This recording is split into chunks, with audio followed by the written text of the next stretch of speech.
3장 8절로 9절.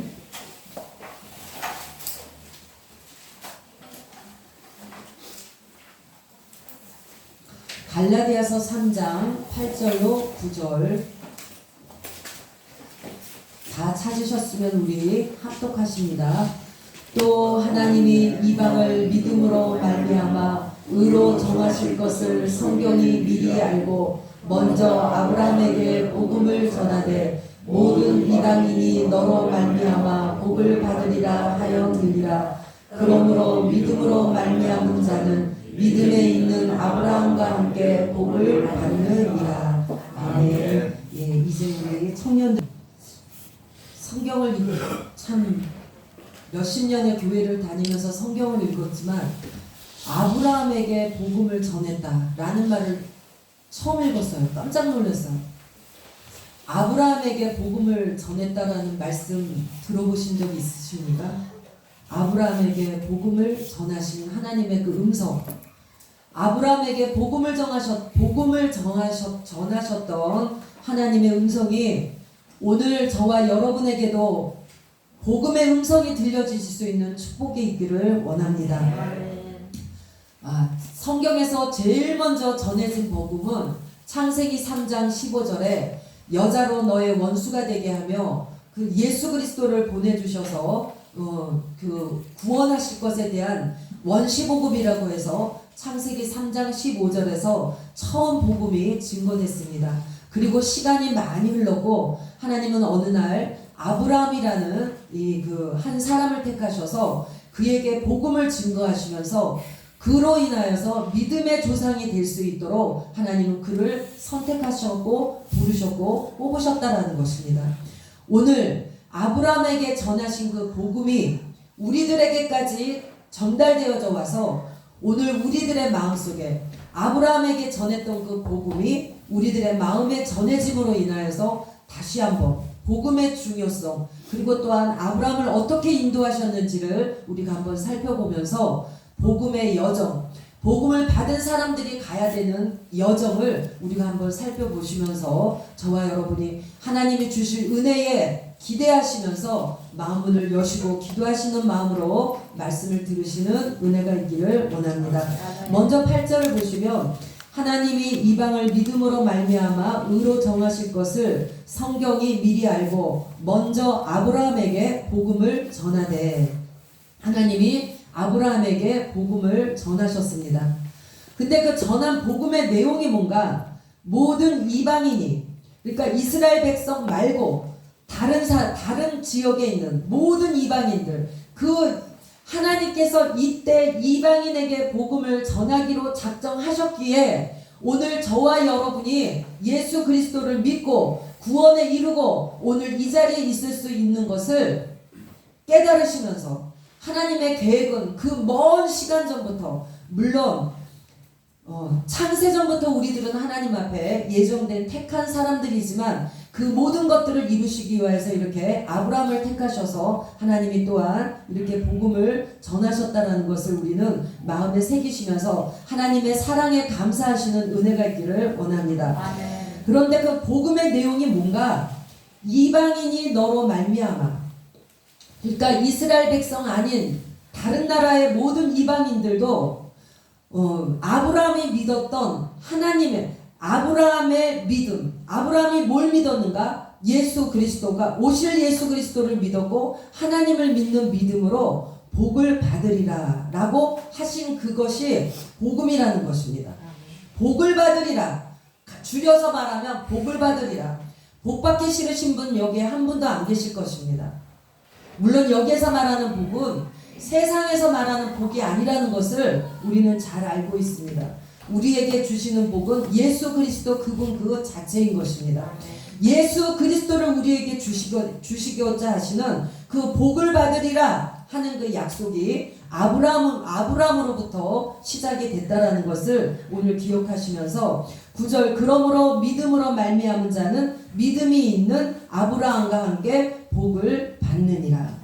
믿음이 있는 자는 아브라함을 통하여서 아브라함이 받았던 그 복을 우리도 받을 수 있다라는 것을 오늘 말씀하고 있다라는 것입니다. 아브라함에게 하나님께서 이 복을 주시기 위해서 아브라함을 어떻게 인도하셨는지 우리 창세기를 살펴보시면서 아브라함을 여기에서 믿음으로 말미암는 자는 믿음이 있는 아브라함과 함께 복을 받는다 라고 이렇게 말씀하신 것을 왜 여기에 기록하셨는가, 신약에 와서 왜 기록하셨는가, 말씀을 준비하면서 묵상하는 가운데 아브라함이 걸었던 길로 우리를 인도하신다는 것을 말씀하고 계시는 것입니다. 그래서 우리는 아브라함의 발자취를 살펴볼 필요가 있는 것입니다. 창세기 12장을 가십니다. 창세기 12장을 보십니다.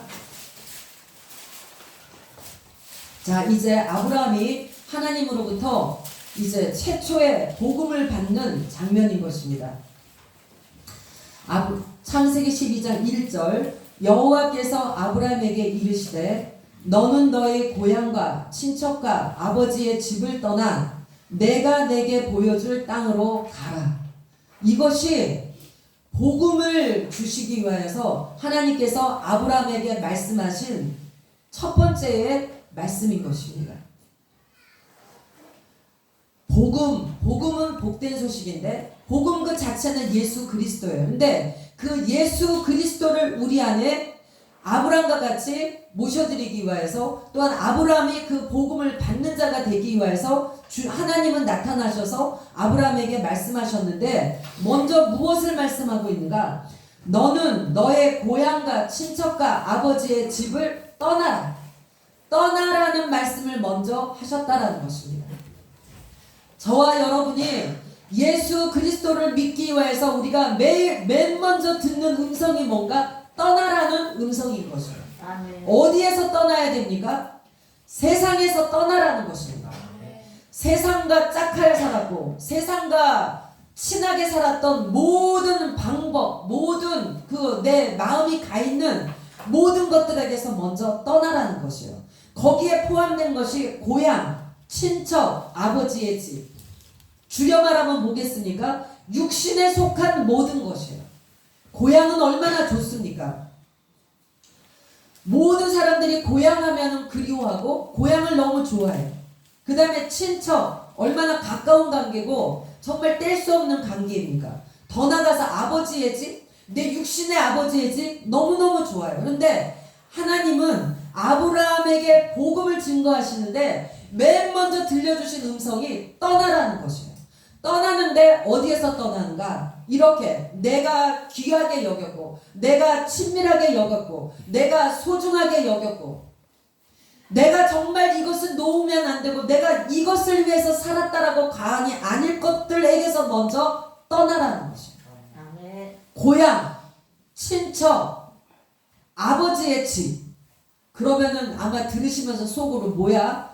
복음을 듣고 예수 믿으면 고향도 떠나고 친척도 떠나고 아버지 집도 떠나고 내결동물로 살라는 거야? 내결인간으로 정도 없이 아무것도 없이 살으라는 거야? 그것이 아니라는 것은 아마 잘 아실 것입니다.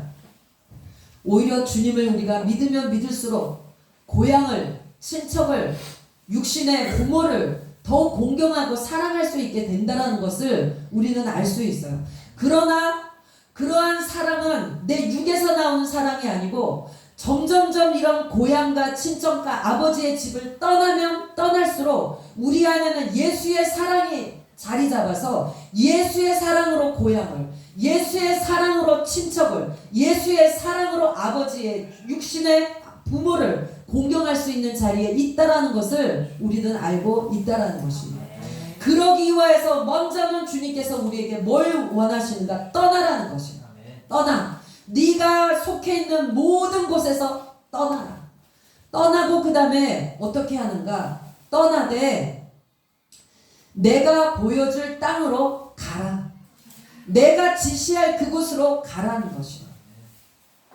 떠나서 떠나긴 떠났는데 네 맘대로 가가 아니라 내가 보여줄 땅.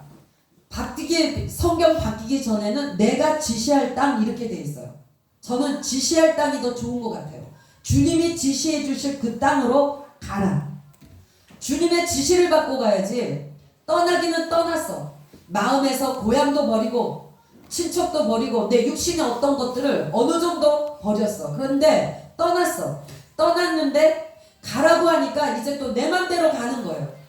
내 맘대로. 주님은 동쪽 가기를 원하는데 나는 서쪽으로 가고, 주님은 북쪽 가라 그러는데 나는 남쪽으로 가고, 내 맘대로 간다라는 것입니다.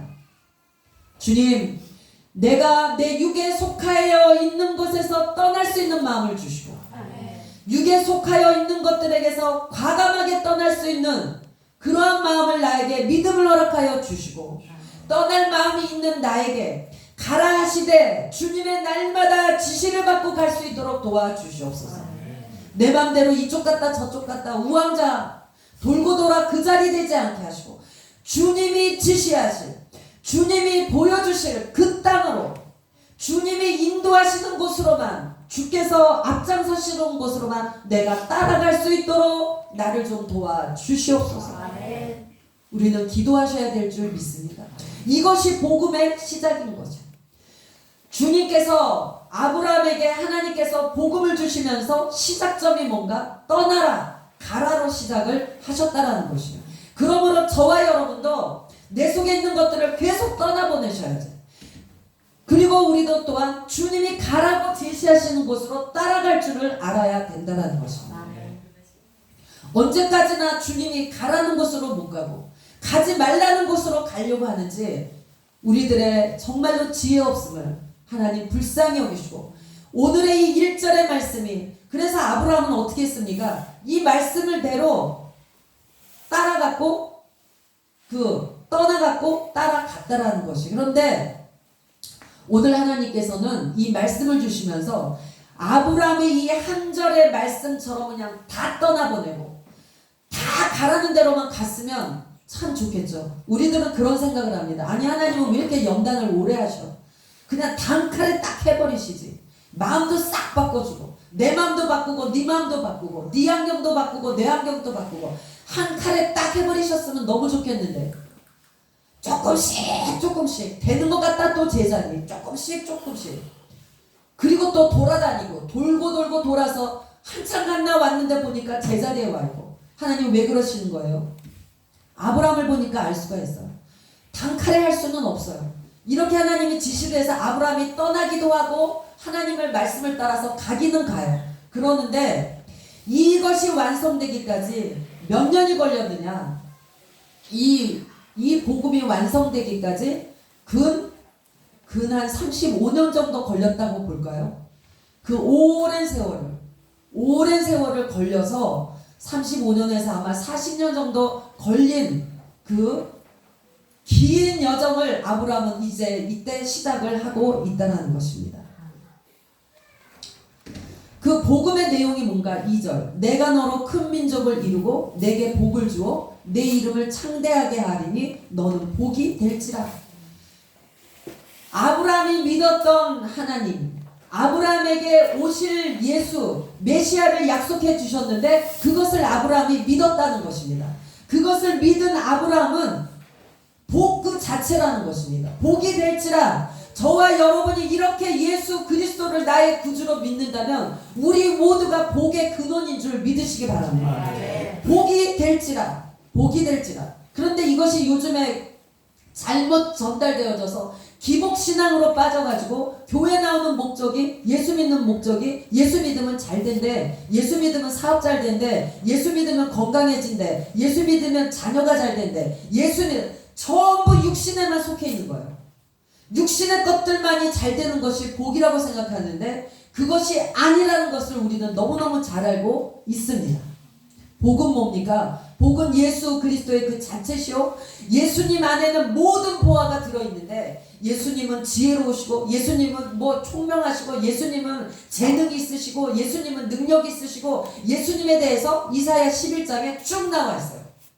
골로새서 2장에 보면 예수 그리스도 안에 있는 보화, 예수 자체가, 예수가 무슨 복이야, 싱겁다. 예수 자체가 뭔 복? 아이고, 나는 복이라 그래서 이 세상에서 팍팍 받는 복인 줄 알고 기대했는데 예수 자체가 복이라고 하실 수 있지만, 예수님 안에 하늘에 있는 것, 땅에 있는 것, 영육간에 모두가 다 들어있다는 것을 믿으시기 바랍니다. 예수님을 믿음으로 내 안에 모셔드림으로 주님 안에 있는 것을 내가 믿음으로 꺼내 쓰시면 돼요. 왜? 복이 될지라라고 주님 말씀하셨기 때문에 우리는 이 약속의 말씀을 아멘으로 받고 내 안에 주님을 모셔드리고 그 주님으로 인하여서 우리는 복의 근원이 되는 생활을 할 수 있도록 우리를 인도해 가고 계신다는 것을 믿으시기 바랍니다. 창대하기라. 3절 너를 축복하는 자에게는 내가 복을 내리고, 이 3절이 아주 신이 나면서도 섬뜩한 말씀이에요.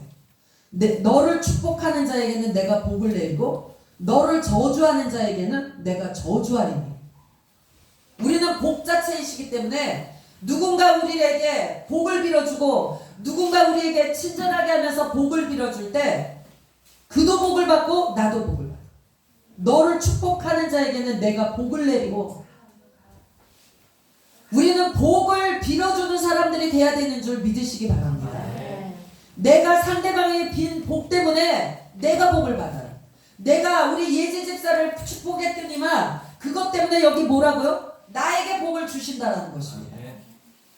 반대로 저주하는 자에게는 내가 저주한다.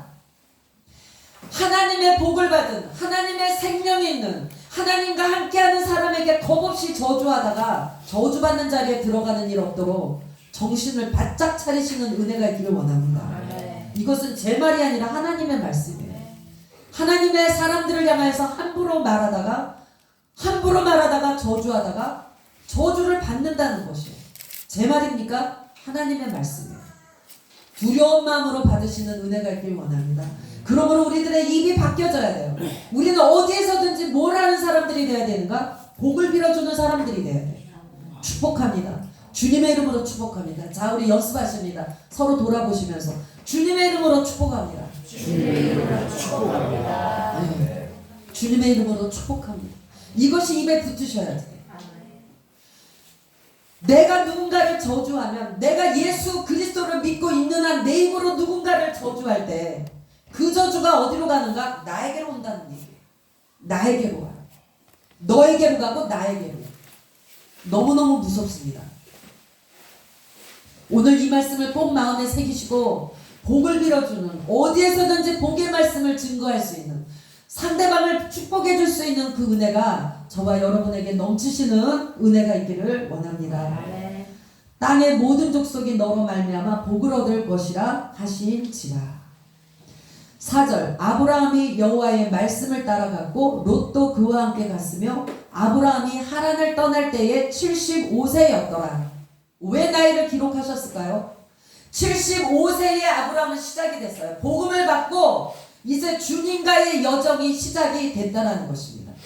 그 전까지 75세 전까지에는 기록이 별로 없어요. 기록이 없죠. 잠깐 11절에서 잠깐 그 아버지와 있었던 것에 잠깐적인 기록은 있지만 기록이 없다라는 것입니다.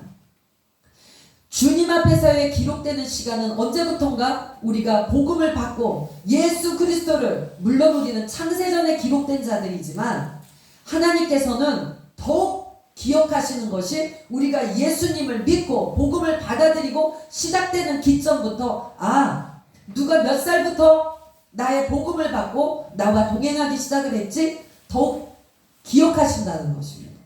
한번 지금 마음속으로 생각해 보시기 바랍니다. 나는 몇 살 때에 하나님의 복음을 받았지? 아브라함은 하란을 떠날 때 75세라 그랬는데 나는 몇 살 때 주님을 만났지? 주의 음성을 들었지? 한번 생각해 보시기 바랍니다. 빠르면 빠를수록 좋다라는 것을 기억하시기 바랍니다.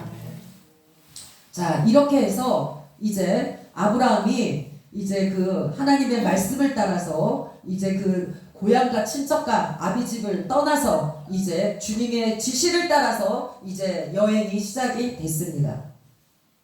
그런데 아브라함이 다 놓고 갔으면 얼마나 좋겠습니까? 그런데 5절을 보니까 아브라함이 그의 아내 사레와 조카 롯과 하란에서 모은 모든 소유와 얻은 사람들을 이끌고 가나안 땅으로 가려고 떠나서 마침내 가나안 땅에 들어갔더라. 떠나기는 떠났는데 가기는 갔는데 조카도 데리고 가고 또한 모든 모았던 소유도 그리고 사람들도 이끌고 아브라함은 떠났다라는 것입니다. 그래서 오랜 시간이 걸린 거예요. 오랜 여정을 거치면서 같이 출발했던 이 모든 것들이 한 가지 한 가지 처리되어지는 그 기간이 75세에 시작이 돼서 100세에 이삭을 얻었고 이삭을 하나님 앞에 바치는 시간까지가 한 이삭을 13세나 15세 정도로 생각한다면 몇 년 걸린 겁니까? 거진 38년? 그 정도 걸렸다라고 볼 수가 있다라는 것입니다. 여기에서 롯의 뜻은 뭔지 아십니까? 롯을 데리고 떠나지 말았어야 돼요. 아브라함이. 근데 롯을 데리고 떠났는데 롯의 뜻이 뭐냐면 가림이다라는 뜻이에요. 가린다라는 뜻이에요. 가린다. 하나님의 말씀을 밝히 보고 하나님만 따라가야 되는데 롯을 데리고 떠나니까 가라져서 하나님의 뜻을 잘 분별을 못한다라는 것입니다. 우리에게도 롯이 있어요. 롯이 있어서 자꾸만 나를 가려. 하나님을 똑바로 보지 못하도록 자꾸만 나를 가리는 롯이 있다라는 것을 기억하시기 바랍니다. 롯을 놔두고 떠나야 되는데 롯을 데리고 떠나. 주여, 이 시간에 이 롯을 나에게서 제거하여 주시옵소서. 나를 자꾸 가리는, 하나님의 은혜로부터 나를 자꾸 가리는 이 롯을 예수의 이름으로 멸하여 주시옵소서. 하나님만 따라가야 되는데, 하나님만 섬겨야 되는데, 주님의 음성만 듣고 따라가야 되는데, 주님이 가라는 곳으로 가야 되는데 못 가는 거예요. 왜 못 갑니까? 롯이 자꾸 가리기 때문에 못 가는 거예요. 저와 여러분 속에 있는 롯이 이 시간에 이 말씀을 통하여서 못 박혀주시는 은혜가 있을 줄 믿습니다. 이렇게 해서 이제 롯과 많은 사람들을 데리고 떠났는데, 이렇게 갔는데 이제 가다가 8절에 거기서 베델 동쪽 산으로 옮겨서 어디까지 갔는가? 베델까지 가긴 갔어요. 베델의 뜻은 뭡니까? 하나님의 집입니다. 하나님이 이끌고자 하셨던 곳은 하나님의 집인 것이에요. 갈대아 우르를 떠나서 세상에서 떠나서 하나님이 인도하고 싶으셨던 곳은 어디였는가? 베델, 하나님의 집이었다는 것입니다. 저와 여러분을 세상에서 불러내어서 인도하고 싶으신 곳이 어딘가? 하나님의 집이에요. 베델. 이것이 복음이라는 것입니다. 세상에서 우리를 불러내어서 하나님의 품속으로 우리를 인도해드리는 것, 이것이 하나님의 뜻이고, 하나님의 품, 아버지의 집 가운데로 우리가 무사히 들어갈 수 있는, 더 넓게 말해서 천국 아버지의 집까지 무사히 들어갈 수 있도록 우리를 복음 안에서 인도해 가고 계신다는 것입니다. 그랬는데 거기에 이르렀는데, 그 베델에 이르렀고 아버지의 집에 이르렀으면 좋은 일만 있어야지. 내가 오늘 예수를 만났으니까 내가 원하는 대로 짠하고 좋은 일만 있고, 내가 원하는 대로 모든 일이 짠 풀리고, 내가 모든 것이 잘 돼야 되는데 10절, 그 땅에 기근이 들었으므로. 기근이 들었어요. 하나님이 인도하신 땅으로 갔는데, 아버지의 집에 도착을 했는데 거기에 또 기근이 기다리고 있었다는 것입니다. 이것이 신앙의 여정인 것입니다. 예수를 잘 믿으면 그냥 뭔가 일이 술술술 내가 원하는 대로 돼야 되는데, 기근은 또 왜 찾아오냐는 것입니다. 그 기근으로 인하여서 아브라함은 어떻게 하는가? 자기의 목숨을 보존하기 위해서 13절 보시면, 원하건대 그대는 나의 누이라 하라. 자기의 그 아내가 너무 예쁘게, 자기의 보기에 아리따운 용모이기 때문에 그 땅 사람들이 보고 그 아내 때문에 아브라함을 죽일까봐, 자기 목숨이 위태로워질까봐 아내에게 뭐라 그러는가? 누이라고 하라고 이렇게 거짓말을 할 수밖에 없는, 속일 수밖에 없는 이러한 일들을 벌이게 된다는 것입니다. 만약에 아브라함이 이때에 베델에 그냥 있었으면, 기근이 들었어도 베델에 있었으면 하나님이 아브라함을 살리셨을까요? 죽이셨을까요? 하나님께서는 너로 큰 민족을 이루게 분명히 약속하셨어요. 베델에 기근이 들었다 할지라도 그 자리에 그대로 있었어도 아브라함은 죽지 않고 살 수 있도록 보호하심을 받았다라는 것입니다. 우리들의 인생에 기근이 든다고 우왕좌왕하시지 말기 바랍니다. 주님 안에 안착하고 있으면 하나님께서 우리를 살리시는 줄 믿으시기 바랍니다. 그런데 기근이 들고 기근이라는 게 뭐겠습니까? 내 삶에 어떤 문제가 자꾸 찾아오는 거예요. 기근이 드는 거예요. 실질로 물질로 기근이 들 수도 있고, 건강에 기근이 들 수도 있고, 사람에 대한 기근이 들 수도 있고, 여러 가지 모양의 기근이 들 수가 있다라는 것입니다. 그때 우리에게 필요한 것은 뭔가 믿음인 것이에요. 나를 구원하신다 그랬지, 나를 보호하신다 그랬지, 나에게 복음을 주셨지, 나에게 아버지의 집으로 인도하셔서 천국까지 인도하시지, 죽든지 살든지 하나님이 하시지를 믿는다면 우리는 요동함이 없는데, 기근이 오니까 아브라함은 단박에 하나님 앞에 여쭙지도 않고 어디로 내려가는가? 애굽으로 내려가 버리는 거예요. 하나님의 집에서 세상으로 다시 가버린 거예요. 성경에서 애굽은 세상을 뜻하는데, 세상으로 다시 이렇게 또 오던 발걸음을 돌려서 하나님의 집까지 이르렀는데 다시 돌이켜서 세상 길로 내려가는 거예요. 그러니까 거기에서 맞닥뜨리는 것은 뭔가 두려움인 것입니다.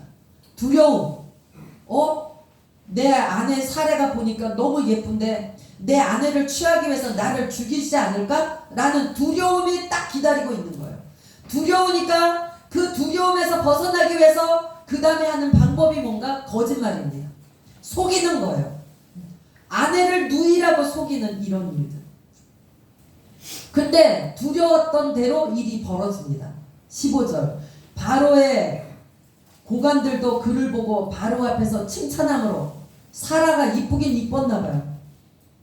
14절 끝에 보니까 그 여인이 심히 아리따움을 보았고, 그러니까 그냥 세상 사람들이 이 사라를 보고, 세상 사람들이 예수 믿는 사람들 보면 배척하기도 하지만 예수 믿는 사람들이 순진하기도 해요. 어떤 면으로 보면 그래서 아주 그냥 심히 아름답게 봐가지고 확 잡아버릴 수 있는 일이 있다라는 것도 우리는 알 수가 있어요.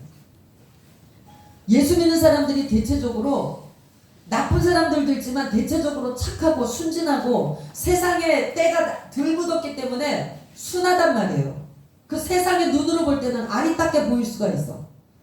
어떻게 합니까? 궁으로 잡아 끌어 들어가 버리는 거예요. 우리 인생의 기근을 만났을 때 아브라함을 기억하시면서 세상으로 내 방법으로 내려가지 마시고 하나님을 찾으시고 그 자리에 그대로 기거하시는 은혜가 있기를 원합니다. 따라 내려갔다가 잡혀버리는 거예요. 어디로 끌고 들어가는가? 아주 그냥 세상 중심지 바로의 궁으로 끌고 들어가 버리는 것입니다. 바로의 궁으로 이끌어 들인지라. 15절. 바로의 궁으로 사례를 이끌어 들여버린 거예요. 아브라함이 두려워했던 일이 일어났다라는 것입니다. 그런데 그래 놓고는 또 어떻게 하시는지 압니까? 이게 세상의 방법입니다. 16절. 이에 바로가 그로 말미암아 아브라함을 후대함으로 아브라함이 양과 소와 노비와 암수 나귀와 낙타를 얻었더라. 아주 병주고 약주고 하는 것이 세상이에요. 아주 보기에 먹음직하고 보암직하게 싹 유혹하는 것입니다. 우리가 뭔가 나의 문제를 가지고, 나의 어떤 근심을 가지고, 내 인생에 있어서 기근된 어떤 것을 가지고 우왕좌왕하면서 세상으로 딸려갈 때 세상이 나를 잡고, 그 다음에 그 대가가 뭐냐면 이런 것들을 주는 거예요. 후대하면서 양과 소와 노비, 암수, 나귀, 낙타, 물질은 얻을 수 있을지 모릅니다. 이게 전부 물질이잖아요. 물질을 줄 수 있어요. 아브라함의 인생이 여기서 끝나버렸다면 어떻게 된다 한번 상상을 해보시기 바랍니다.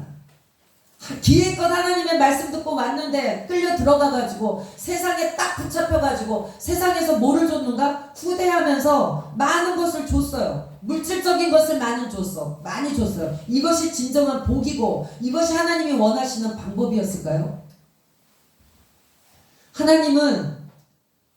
하나님은 여기가 끝이 아니기 때문에 어떻게 하셨는가? 17절 여호와께서 아브라함의 아내 사레의 일로 바로와 그 집에 큰 재앙을 내리신지라. 이것이 이 은혜 때문에 저와 여러분이 살아나는 줄 믿으시기 바랍니다. 그대로 안 두는 거예요. 내 자녀가 잘못해갖고 판단 잘못해갖고 세상으로 좀 갈라 그러면 그냥 보고 계시는 것이 아니라 재앙을 내려서라도 그곳에 재앙을, 그래서 우리가 잘 가야 되는 것이 하나님의 사람이 어딘지 잘못 소속 잘못되면 괜히 거기가 재앙을 받는 거예요. 나 때문에 재앙을 받는, 나는 복의 통로가 돼야지 나로 인해서 내가 가지 않아야 될 그곳에 가서 그곳이 재앙바닥이 되어버리는 이런 일이 일어나지 않도록 조심하시는 지혜가 저와 여러분에게 있기를 원합니다.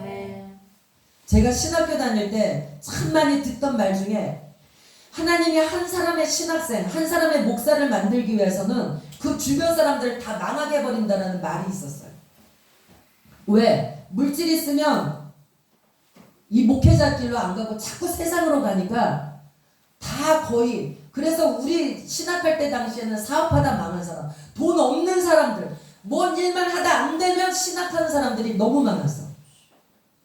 그런데 다는 아니지만 그 중에 그게 맞더라고요. 그런데 그 한 사람을 하나님이 하나님의 그 종으로 세우고자 훈련해 가는데 이제 불쌍하니까 도와주면 그 도와주는 손길까지도 막는데도 또 도와주면 그 사람도 망해. 그런 일이 정말 많이 있었습니다. 그러다가 그 사람이 어느 정도 신앙이 성숙돼서 목회자의 자리에 딱 쓰고 나면 그 망했던 사람도 다시 회복되는 이런 일들을 참 많이 볼 수가 있었어요.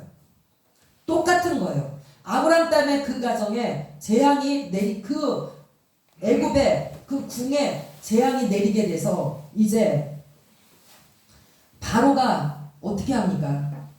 왜 거짓말을 해가지고 18절 19절 왜 거짓말을 해서 나로 인해서 이런 큰 재앙을 받게 하느냐 라고 이제 바로 아브라함에게 이제 항의를 하게 되고 19절 내가 어찌 그를 누이라 하여 내가 그를 데려다가 아내를 삼게 하였느냐. 바로의 아내가 될 뻔한 사라. 얼마나 기막힌 이걸 드라마로 만들었다고 한번 생각을 해보시기 바랍니다. 시간이 없어서 짧게 지나가지만 정말 한번 묵상에 가셔서 묵상해 보시기 바랍니다. 참 기가 막힌 일이구나. 그냥 쭉쭉쭉 읽을 때는 그랬는데 하나님이 조명해 주셔서 이 말씀을 보면 그러네. 정말 큰일 날 뻔했네. 내가 그냥 아무렇지도 않게끔 턱턱 세상으로 가는 내 발걸음들이 이런 재앙을 불러들이고 내 인생에 이런 정말 씻을 수 없는 어떤 오점이 남겨지고 어떠한 정말 기가 막힌 일들이 벌어지는구나 라는 것을 우리는 마음속에 이 아브라함을 통하여서 기억하셔야 된다는 것입니다.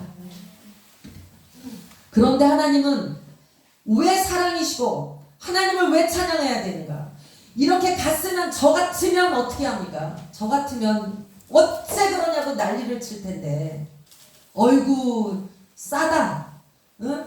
바로한테 그렇게 야단맞고 그렇게 망신당하고 창피당하고 아이고 그럴 줄 알았어. 이게 저거 사람이에요. 그런데 하나님은 어떻게 하셨는가? 그 일로 인하여서 13장 2절 보면 아브라함에게 가축과 은과 금이 풍부하였더라. 1절 아브라함의 애굽에서 그와 그의 아내와 모든 소유와 롯과 함께 잃어버린 게 아무것도 없어요. 오히려 가축, 은과 금이 풍부해졌다는 것입니다. 사람은 사람을 때려, 사람은 사람을 후벼파, 질책해요. 사람의 한계는 거기입니다. 하나님은 잘못한 거로 징계를 하시지만 그 다음에 절대로 그냥 두시질 않고 영육간에 우리를 풍성하게 하시는 하나님이라는 것을 꼭 기억하시기 바랍니다. 오히려 아브라함이 이 사건이 있기 전보다도 풍성해져서 이 바로의 궁을 떠나 애굽을 떠나서 다시 가던 길로 갈 수가 있는 이러한 사람이 이러한 길을 하나님은 인도하셨는데 그 길이 무슨 길인가? 복음의 길이라는 것입니다. 그런데 이제 또 너무 소유가 많아지니까 6절 그 땅이 그들이 동거하기에 넉넉하지 못하였으니 이는 그들의 소유가 많아서 동거할 수 없음이라. 누구의 소유가? 롯의 소유하고 아브라함의 소유가 너무 많아지니까 한 군데 있을 수가 없어요. 7절 그러므로 아브라함의 가축의 목자와 롯의 가축의 목자가 서로 다투고 또 가나안 사람과 브리스 사람도 그 땅에 거주하였는지라. 이걸 지금 상황으로 풀면 예수 믿는 사람들이 뭐가 잘 됐어. 축복이 됐어요. 이제 잘 됐어. 잘 됐는데 그 잘 된 것 때문에 이제 세상 사람들 앞에서 싸우는 거예요. 큰 교회들이 잘 되고 난 뒤에 법정에 쓰고 다투고 세습 때문에 뭐 여러 가지로 하는 여러 가지의 일들을 우리는 많이 봤고, 그럼 남의 일처럼 들리지만 저와 여러분도 내가 뭔가 잘 됐을 어땠을 때 우리는 세상 사람들 앞에서 또 내 형제 앞에서 다툴 때가 너무 많다라는 것입니다. 그러므로 마음이 청결하고 가난한 자가 복이 있다라는 것이, 이렇게 또 뭔가가 많아지니까 내가 뭔가 하나님에게 받은 은혜도 많아지고 또한 물질도 많아지고 부유해지면 좋을 것 같은데 부유해지니까 다투는 일이 일어나는데 가나안 사람 앞에 이방인 앞에서 다투는 이런 일을 하게 된다는 것입니다. 그러자 8절 아브라함이 롯에게 이르되 우리는 한 친족이라 나나 너나 내 목자나 내 목자나 서로 다투게 하지 말자. 서로 다투게 하지 말자. 예, 이것이 은혜인 것입니다. 다툴 수는 있지만 금방 깨닫고 우리 서로 다투지 말자. 이것이 은혜예요. 우리 서로 한번 또 다시 인사합니다. 우리 다투지 맙시다. 다투지 말자. 네. 다투지 말고 사랑만 하십시다. 이렇게 해서 이제 롯이 드디어 이제 그래서 이제 아브라함이 다투지 말고 너랑 나랑 이제 이쯤에서 헤어지자. 서운했을지 모르지만 아브라함에게 있어서 롯이 떠나가는 것은 무슨 축복입니까? 아까 롯이 뭐라 그랬어요? 롯은 가림이라 그랬어요. 결국은 이제 롯이 떠나가는데 하나님은 떠나갈 때 망해서 떠나가게 하지 않고 이렇게 롯도 잘 돼서 떠나가게 하시니 그것이 하나님의 은혜인 것입니다. 이렇게 해서 이제 롯이 떠나가는데 롯이 선택한 땅이 뭔지는 우리는 잘 알고 있죠. 근데 자 시간이 없지만 13절 10절 보시면 이에 롯이 눈을 들어 요단 지역을 바라본즉 소알까지 온 땅의 물이 넉넉하더니 여호와께서 소돔과 고모라를 멸하시기 전이었으므로 여호와의 동산 같고 애굽 땅과 같았더라. 자 롯과 아브라함이 이제 하나님이 주셨던 땅을 바라보면서 이제 얘기합니다. 롯에게 아브라함이 네가 먼저 택해. 네가 택한 곳의 반대편으로 내가 갈 테니 네가 택해라 라고 하니까 이제 롯이 택한 곳이 소돔과 고모라인데 소돔과 고모라가 어떻게 생겼냐면 10절 끝에 보니까 여호와의 동산 같고 애굽 땅과 같았더라. 얼마나 좋아 보였으면 여호와의 동산 같았다라고 하겠습니까? 저와 여러분이 택하는 것들 중에 여호와의 동산처럼 내 눈에 보기에 좋은 것이 많다라는 것을 기억하시기 바랍니다. 그랬는데 어떻게 됐는가? 12절 13절 소돔 사람은 여호와 앞에 악하며 큰 죄인이었더라. 겉으로 보기에는 여호와의 동산같이 너무너무 풍요롭고 너무너무 멋들어지고 너무너무 아름다운 곳이었는데 거기에 거하는 사람들은 악하며 큰 죄인이었더라. 참 성경이 모르겠어요. 전 혼자 너무 재밌더라고요. 잠도 안 자고 재밌는 거예요. 야 진짜 하나님은 어떻게 이런 거를 이렇게 세세하게 기록을 다 해놓으셨을까? 우리들의 삶에 어쩜 이렇게 맞아떨어지게 기록을 하셔갖고 때에 맞춰갖고 말씀을 주시고. 그러므로 여기에서 지금 아브라함하고 롯이 아브라함과 롯이 이제 다투니까 서로 우리 헤어지는데 네가 먼저 택해. 그래서 롯이 먼저 택했는데 딱 보니까 여기에 기도했다라는 말이 롯이 한마디라도 하나님 나 어느 땅으로 갈까요? 라고 기도를 해봤다면 또 판도가 달라졌을 수도 있어. 근데 그게 아니고 딱 보니까 좋은 거예요. 에덴 동산 같이 좋은 거예요. 풍요로운 거예요. 뭔가 될 것 같은 거야. 그랬는데 보기에는 너무 그럴듯했는데 그곳 사람들은 악하고 큰 죄인이었고 그 결과 어떻게 됐습니까? 우리가 소돔과 고모라가 결국은 멸망했다라는 것을 우리는 잘 알고 있다는 것입니다. 어찌됐든지 아브라함에게서 롯이 떠나갔어요. 아브라함을 가리고 있던 가림막이 벗겨졌다는 것입니다. 축복인 것이에요. 우리를 가리고 있는 롯이 긴 시간 걸리지 않고 이 시간에 말씀 듣다가 완전히 떨어져 나가는 은혜가 다시 한번 있기를 주님의 이름으로 정말 부탁을 드립니다.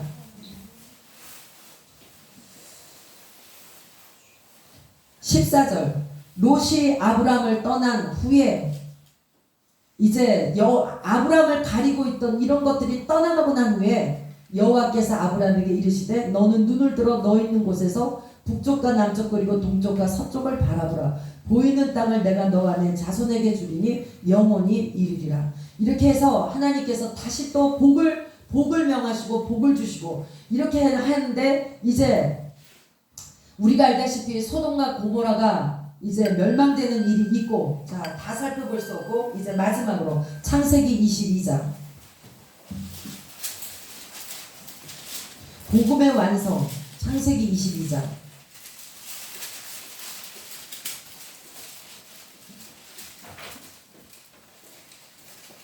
사실 제가 이 말씀을 참 두려워서 이제껏 못 전했어요. 알고는 있는데 우리 모두가 다 아는 일이에요. 근데 한 번 전했나? 아무튼 20년 동안 못 전했어. 왜? 여기에서 그 이제 여정을 쭉 거쳐온 것을 우리 아브라함 얘기는 어느 정도 다 아십니다. 쭉 거쳐오면서 결국 아브라함이 이삭을 얻었어요. 하나님 앞에서.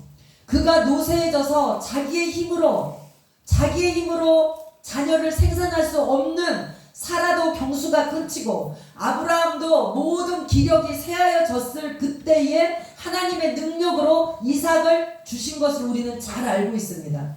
그것이 100세에 받은 거예요. 75세에 갈대아우르를 떠나서 100세에 이삭을 얻었어요. 그런데 성경에 뭐라고 기록되어 있는가? 100세에 자기 몸에 쇠하여진 것을 자기 몸이 죽은 것 같이 된 것을 아브라함은 알았다 그랬어요. 죽은 것 같이 됐는데 그때 하나님께서 이삭을 하나님의 은혜로 이삭을 주셨고 그 이삭이 씨의 근원이 됐고 그 이삭이 예수 그리스도를 예표하고 아브라함을 통해서 쭉 족보가 내려와서 결국 그 족보에서 예수 그리스도가 오신 복의 근원이 완성이 되는 그렇게 이삭을 이제 아브라함이 받았고 그래서 이제 어느 정도 이삭이 컸습니다. 그러니까 100세에 이삭을 받았고 22장에 이르도록 22장에 이르기까지 한 10년을 잡으면 35년 이삭이 조금 더 컸다고 보면은 38년을 거친 신앙의 여정이었어요. 이게 복음의 여정입니다. 자, 그런데 22장 1절 그 이후에 하나님이 아브라함을 시험하시려고 그를 부르시되 아브라함 하시니 그가 이르되 내가 여기 있나이다. 아니 22장에 이르기까지 너무너무나 많은 일을 아브라함은 거치고 왔는데 여기에서 또 뭔 시험이 남아 있는지 또 시험하시려고 아브라함을 부르고 계시는 하나님의 음성. 시험을 만났을 때 기뻐하고 즐거워하라 그랬습니다. 왜 그러는가? 아무나 시험을 안 하신다는 거예요. 아브라함이 이 22장에 올 정도면은 굉장히 성숙된 믿음이에요. 시험해보고 자시고 할 것도 없을 정도의 믿음의 단계에 아브라함은 이미 도달을 했는데 하나님은 시험하신다라는 것이에요. 왜 나는 내 인생에 이렇게 시험이 많지? 하나님이 사랑하고 계시는 증거라는 것을 기억하시기 바랍니다. 시험할 만한 사람을 시험하는 거지 시험의 대상도 안 되는 사람은 건들지도 않는다는 것을 기억하세요. 시험 당하시다가 오셨습니까? 아, 그래도 내가 하나님 앞에 시험 받을 만한 가치가 있는 사람이구나. 기대를 가지세요. 시험에 시험에 약하고 강함은 다를지 모르지만 하나님이 시험하신다는 것은 축복인 것입니다. 시험하시려고 그를 부르시되 아브라함 하시니 그가 이르되 내가 여기 있나이다. 2절 여호와께서 이르시되 내 아들 내 사랑하는 독자 이삭을 데리고 모리아 땅으로 가서 내가 내게 일러준 한 산 거기서 그를 번제로 드리라. 우리가 잘 알고 있다시피 아주 그냥 번제는 뭔지 아십니까? 아주 각을 떠서 그냥 죽이는 것도 아니에요. 각을 떠가지고 아주 하나님 아주 그러니까 짐승으로 말하면 아주 먹기 좋게 뼈는 뼈대로 살은 살대로 피는 피대로 해서 태워서 완전히 형체도 없이 번제로 아주 완전히 온전히 죽이는 거. 번제로 드려라. 그래가지고 일찍 아브라함이 이 시험의 말씀을 듣고 하나님 너무하십니다. 내가 여기까지 이르도록 아버지 내가 어떻게 살았고 내가 어떻게 하나님의 말씀을 순종하여서 떠나서 가라고 오는 데까지 여기까지 왔는데 이렇게 했고 저렇게 했고 이스마엘도 보내라 그래서 보냈고 저랬고 이랬고 이랬고 이렇게 했는데 하나님 여기 와서 또 시험이라니요. 해도 너무하십니다. 하나님 어떻게 내 인생에 이렇게 하실 수가 있어요? 우리는 그럽니다. 아브라함은 어떻게 하는가? 3절 아브라함이 아침에 일찍 일어나 나귀의 안장을 지우고 두 종과 그 아들 이삭을 데리고 번제에 쓸 나무를 쪼개어가지고 떠나 하나님이 자기에게 일러주신 곳으로 가더니 아침에 일찍 일어나가지고 누구에게 말도 안 하고 뭐 사라에게 나 저기 막 어디 다녀올게 말도 없어요. 하나님의 음성만 딱 듣고 하나님의 지시만 딱 듣고 아침부터 일찍 일어나가지고 마음이 변할세라 어쩔세라 하나님의 뜻에 조금이라도 지체할 시간이 없이 그냥 길을 떠나는 아브라함. 신앙의 성숙은 이런 모습을 가져온다는 것을 기억하시기 바랍니다. 이런 것들이 두렵기 때문에 제가 말씀을 전할 수가 없는 거예요. 말씀을 전하면 말씀을 깨달으면 하나님은 이 값이 지불되어져야 되고 시험이 반드시 오는 것을 알고 있으니까 무서운 거예요. 하나님은 나에게 뭘 번제로 드리라 그러려나? 번제로 드리라는 게 뭔지 아십니까? 내가 가장 아브라함에게 있어서 이삭은 생명과 같은 것이에요. 100세에 얻은 독자 이삭, 육체를 얻은 이스마엘은 내보내라 그래서 내보내고 귀한 그 하나님의 씨, 하나님의 족보를 이어갈 그 시종자 아브라함에게 있어서 자기 생명과 같이 귀한 그 이삭을 번제로 바치라라고 하나님이 말씀하신 거예요. 저와 여러분이 귀하게 여기는 것이 뭡니까? 이제 주님이 청구하십니다. 한번 생각해 보세요. 마음속으로. 나에게 있어서 이삭은 뭐지? 누굴까? 뭘까? 내가 하나님 앞에 번제로 드려야 될 이삭은 뭘까? 이 시간에 한번 생각해 보시기 바랍니다. 하나님이 그걸 나에게 아브라함처럼 바쳐라, 죽여서 바쳐라라고 하면 나는 어떡하지? 저에게 있어서 이삭은, 근데 이 이삭은 아브라함이 21장까지는 다 자기가 육신의 일을 저질러 온 걸 다 잃어버리는 상황이었어요. 근데 여기에서 이삭은 하나님이 축복하시고 하나님의 방법으로 주셔서 하나님이 키워 놓으신 것을 다시 내놓으라는 거예요.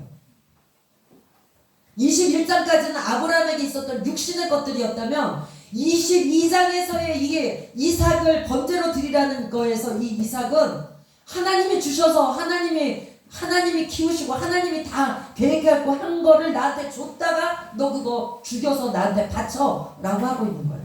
저에게 있어서 그럼 이삭은 뭘까요? 우리 정 목사님에게 있어서 이삭은 뭘까요? 교회인 것이에요. 성도님들이신 거예요. 수도 없이 하나님은 하셔. 정말 오늘 또 죽였다가 살리셨다가 아유 하나님 나 못해요. 그러면 또 이 말씀이 떠오르면 또 죽이는 거예요. 못해요 하나님. 또 죽이는 것만이 길이야. 죽여야지 살리는 것을 알기 때문에 죽이는 거예요. 근데 그 죽이는 게 쉽습니까? 아브라함이 이게 룰루랄라 하면서 떠났겠습니까? 아들 죽이러 가는데 아브라함이 어이 좋다.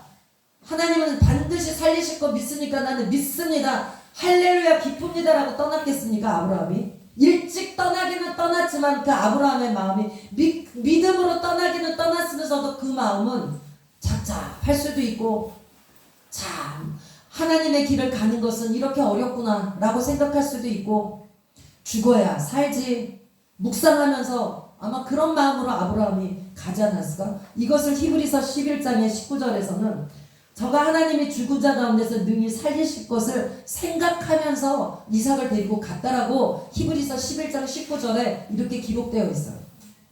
저도 마찬가지예요. 교회가 어려워지면 아이고 하나님이 교회를 제가 달라 그랬습니까? 교회를 어떻게 한다 그랬습니까? 성도를 보내라 그랬습니까? 그 성도를 어떻게 하라 그랬습니까? 하나님이 목회 만들고 하나님이 교회 세우고 하나님이 이 자리에 두셔놓고는 맨날 흔드시는 거야. 이렇게 해서 교회 문을 닫아야 되나? 저렇게 해서 이 성도는 떠나나? 이 성도는 이건가? 저건가? 매일같이 이 시험인 거예요. 매일같이. 정말. 그런데 매일같이 하니까 좀 아브라함처럼 산뜻하게 탁 가면 좋은데 이 시험을 겪을 때마다 죽을 것 같은 거야. 왜 죽을 것 같겠어요? 진짜 죽으니까 죽을 것 같아요. 죽을 것 같은 아픔, 죽을 것 같은 고통, 죽을 것 같은 그 몸부림. 그러면서 죽더라고요. 주님 난 몰라요. 교회 모르고 아버지가 세우셨으니 아버지가 하시고 아버지의 자녀니 아버지가 알아서 하시고 아버지가 하셔야지 난 어떡합니까? 난 몰라요.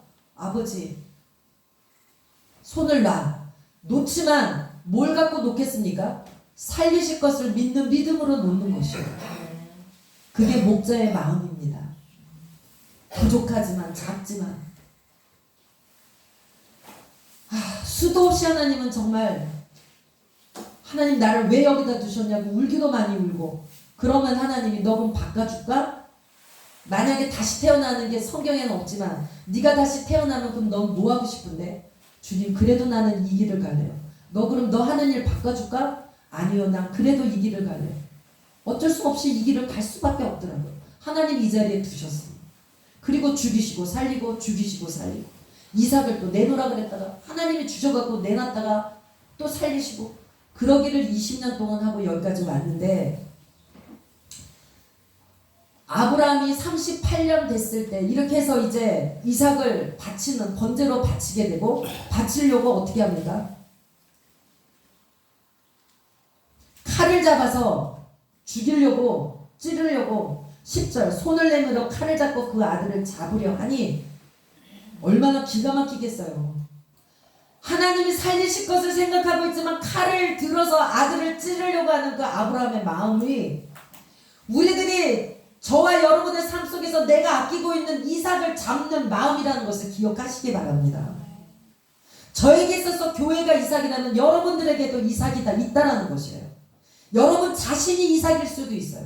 하나님으로 받은 여러분들의 생명, 여러분 자신이 이삭일 수 있고, 엄밀히 말하면 내가 이삭인 거예요.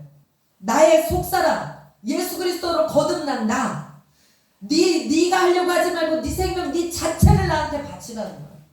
네가 할 수 있는 것은 아무것도 없어. 너는 나한테 번제로 바쳐졌어. 그것을 또 기억하게 하고 또 기억하게 하고 하시는 하나님의 음성인 것입니다. 교회를 통하여 나를 바치게 하는 거예요. 결국은 나를 바치게 하는 거예요. 나를. 내가 이삭인 것이에요. 하나님 앞에서. 이 시간에 하나님 앞에서 나를 그냥 문제 겪지 말고 그냥 주여, 이 시간에 이삭, 하나님의 거듭나게 한 이 이삭 주여 바칩니다. 아예 이 시간에 그냥 칼로 잡아서 그냥 끝장을 내주시옵소서. 미련 같지 않게 칼로 잡으려고 하니까 우리가 잘 알다시피 어떻게 했습니까? 하나님이 스톱! 내가 재물 다 예비해 놨잖아. 자, 우리는 성경을 알고 보니까 이걸 이렇게 말하고 있을 수 있지. 아브라함은 순전히 믿음을 가지고 살리실 것을 생각하고 아들을 진짜 죽이려고 한 거예요. 근데 우리도 마찬가지예요. 알고는 있지만 내 삶에서 내가 내 문제를 내려놓을 때 살리실 걸 알지만 정말 끝낸다라는 마음인 거지, 끝낼까노라 절대 안 돼요. 끝내는 신용 절대 안 돼요. 딱 끝내야 돼요. 내 마음에서. 교회 하나님 알아서 하시지. 문 닫으면 할 수 없어. 알아서 하세요. 딱 끝내야 돼. 요만큼이라도 미련 남으면 안 되는 거죠. 여러분들도 마찬가지입니다. 각자의 삶에서 끝내야 될 게 무엇인가를 한번 생각해 보시고 하나님 끝내 주시옵소서. 이렇게 해서 이삭이 살아났고 24장 1절 아브라함이 나이 많아 늙었고 여호와께서 그에게 범사의 복을 주셨더라. 비로소 이제 24장에 가서 편안해지는 아브라함을 만날 수가 있다는 것입니다. 자, 우리의 고지는 멀지 않았습니다. 네. 24장에 다다를 고지가 멀지 않았다는 것을 마음에 새기시면서 주여 24장까지 빨리 달려가게 하시옵소서. 이 24장에 다다르도록 우리를 인도하실 하나님을 찬양하시면서 이 시간에도 힘을 얻으시고 들으신 말씀 생각하시면서 오늘 들으신데 중간중간 우리 각자에게 필요한 음성을 주셨을 줄 믿습니다. 주신 음성을 생각하시면서 하나님 말씀이 이루어지게 하여 주시옵소서. 우리 잠시 기도하십니다.